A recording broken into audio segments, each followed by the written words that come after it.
Naomi couldn't find a job for a long time. She had gone for several interviews and sent her resume many times, but all to no avail. And then she got a call from one company, and Naomi immediately went for the interview. The secretary asked Naomi to wait a little while. "Our director, Mr. Sanders, will come in a moment and explain everything to you." Naomi imagined an elderly man wearing glasses and with a rather angry look, but the director turned out to be a middle-aged man who, though not an old man, was old enough to be her father. Mr. Sanders gave the secretary some documents and then invited Naomi into his office. When she stepped inside, she immediately noticed that the furnishings somewhat resembled a living room. "I have reviewed your application form, and I think you'd be perfect for us. Well, my secretary, who you've already seen, is not very good at her job, and I would like you to take her place. And for her, I will find another position that suits her better." Naomi was a little upset because she did not want to take someone else's place, so she decided to clarify. But how will she react to this kind of rearrangement? "I don't know, of course, but I'm sure she has worked for you for a long time, and it wouldn't be quite right to dismiss her from her position. Moreover, the other employees would be whispering behind my back." The director looked at her carefully and replied, "You are an intelligent girl, but you see I cannot afford to be weak-willed. It is not acceptable in business." By this, Mr. Sanders made it clear that all questions about personnel changes had already been resolved. But Naomi was not shy and asked one more question. "And yet I would like to clarify what exactly your secretary can't cope with. After all, the range of her duties is not that wide. She helps you interact with clients and keeps track of paperwork." At this point, the director's face turned red. "That's right. She's supposed to supervise work issues, and she's not coping with some of them.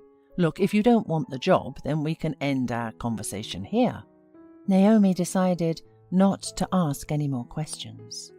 "Okay, no problem. I really do need a job." Mr. Sanders nodded contentedly. When the interview was over, Naomi decided to talk to the secretary, so she walked up to her and said, "Excuse me for interrupting you, but I need to talk to you. May we go to a cafe tonight?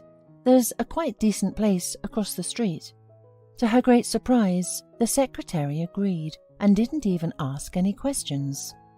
At home, Naomi told her mother that she almost got the job. "I talked to the director. He seemed like a normal boss, but with some oddities." The mother frowned and asked, "What do you mean, dear? He's shown some bad behavior maybe, or he's hitting on you?" Naomi shook her head. "No, there's nothing wrong with that. Don't even bother. I mean, Mr. Sanders, that's the director's name, easily fired his secretary to put me in her place. She and I are meeting today, and something tells me that she's going to reveal some not very nice things about him." Her mother moved closer and said, "Look, if he turns out to be some kind of womanizer, don't hesitate and turn down that job right away.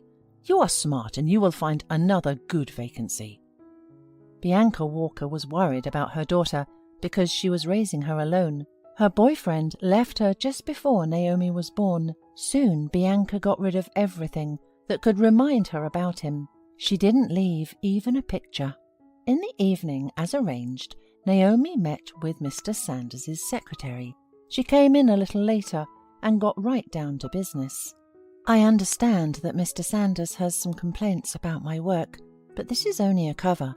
In fact, Mr. Sanders loves women very much, and he needs special attention from his secretary.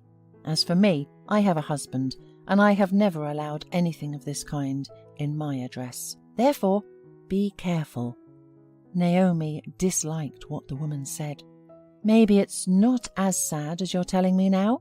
You've been working at the company for a long time, and being displaced to another position is not a very pleasant prospect. But believe me, I had nothing to do with it. I got a call that there was a vacancy. If you want it, I can turn it down, and then you'll stay where you are." The secretary looked at her sadly. "By the way, my name is Helen. You and I are talking like friends, but we have not had time to get acquainted. So, as far as your employment, do not turn down this offer. Whatever happens, all for the best." At this point, Naomi's phone rang. "Oh, hi! Sorry I haven't visited you in a while. Well, I'll be there today. I hope you'll make my favourite pie. Bye." The call was from Naomi's grandmother, who for some reason wanted to see her urgently. Helen looked at her watch. "I see you're rushing. Well, I won't hold you up. And remember, you must keep your ear to the ground or you'll be sorry later." 2 hours later, Naomi was at her grandmother's home. "Hello, Granny. What's the rush? Your voice was a little bit strange." The grandmother brought Naomi into the kitchen and sat her down at the table. "I've wanted to talk to you about my apartment for a long time. You're my only granddaughter, so I decided to leave my real estate to you, but don't tell your mother anything." Naomi squinted and asked, "What's the big deal if she finds out?" Grandma came out of the kitchen, and when she came back, she brought a small picture with her. "Look at this man's face. Just look carefully and remember." The grandmother handed Naomi a picture of a young man. The girl looked closely at it, but still did not understand anything. "Is that a relative of yours or some acquaintance?" The elderly woman sighed. "Your mother destroyed all memories about your father. She even threw away all his pictures. I kept one of them. Even though your mother is against it, you have the right to know your father's face. Who knows, maybe you and your father will even meet." Naomi scrutinized the picture carefully. The young man who looked at her from the picture reminded her of someone, but she could not remember who exactly. Suddenly her attention was caught by a birthmark on his right wrist. It seemed to her that she had seen it somewhere before. Trying to remember, she went over in her head all the people whom she had ever known and with whom she had interacted. She was distracted from her thoughts by her grandmother's voice. "Let's go. I've made a pie. You can watch later. But, like we agreed, don't tell your mother anything." Naomi nodded. In the evening she arrived home. "Mom, I was visiting my grandma." Bianca came out of her bedroom and answered grudgingly. "She's up to something again. She can't live without interfering in our family. And don't tell me she just invited you for tea." Naomi was surprised at this reaction. She didn't answer anything and went to her room after dinner. She pondered what her grandmother had told her. She was also troubled by Helen's words. Everything came up at the wrong time, and her father's picture came up at the most inopportune moment. Naomi turned on the nightlight and looked at the photo again. There seemed to be nothing remarkable about the man in the picture. Suddenly, she almost dropped the photo from her hands. A thought flashed in her head. Did I really find him? The next day, Naomi went to the office and bumped into the director right at the entrance. He looked at her from head to toe and muttered as if to himself, "Yes, you look great. Just what I need. Go into the office. I'll be back in a few minutes." Naomi went into the study and sat on the farthest chair. She was clutching her father's photo in her hand. Mr. Sanders came exactly 5 minutes later. "I'm sorry you had to wait for me, but business requires constant supervision, otherwise everything will fall apart. So, have you decided to work for me? Or maybe you have some questions?" In response, Naomi said, "I thought about your proposal. I think it suits me." Suddenly, Mr. Sanders came up to her and sat down next to her and put his hand on her knee. "Look, honey, my secretary position involves special favors. You're single, beautiful, we'll get along, and I pay very well for such an important job." Naomi pushed him away and said, "Aren't you ashamed? You're my father!" Mr. Sanders stepped aside confusedly, took a handkerchief out of his pocket and wiped his forehead. "But how can you be so convinced? And anyway, what on earth does that mean, girl?"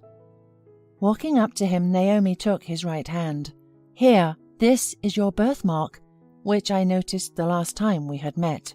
Now look here and explain how I got this picture." Mr. Sanders took his hand away and looked at the picture. "It can't be, but how did you get it?" "Ah, yes, Bianca.